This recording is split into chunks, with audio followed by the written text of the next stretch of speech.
নমস্কার, আমি হাসান পারভেজ, সন্তোষপুর শিক্ষায়তন অবৈতনিক প্রাথমিক বিদ্যালয়ের সহকারী শিক্ষক।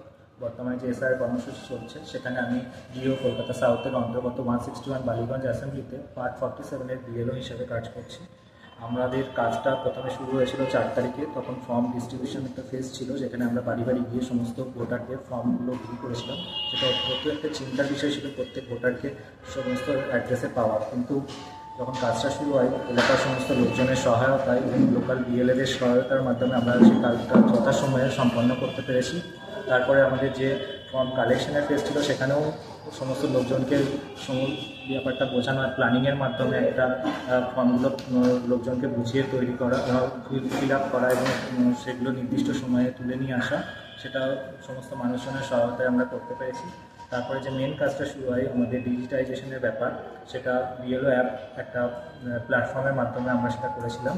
সেই অ্যাপটা একটু সমস্যার সম্মুখীন হতে হয়েছিল সেই কাজটা করার সময়। সেই অ্যাপটা যথাসময়ে কাজ করছিল না, তো সেটা একটা নির্দিষ্ট প্ল্যানের মাধ্যমে নির্দিষ্ট সময়ে আমরা সেই ডিজিটাইজেশন প্রসেসটা করি। এবং আমি অন্যান্য আমার যে বিএলও বন্ধুরা আছে তাদেরকেও এইভাবে প্ল্যানিংয়ের মাধ্যমে এই কাজটা ডিজিটাইজেশনের প্রক্রিয়াটা করতে বলছি। তাহলে হয়তো তাদেরও খুব তাড়াতাড়ি এই এসআইআর কর্মসূচিটা সমাপ্ত হয়ে যাবে আশা করছি। নমস্কার।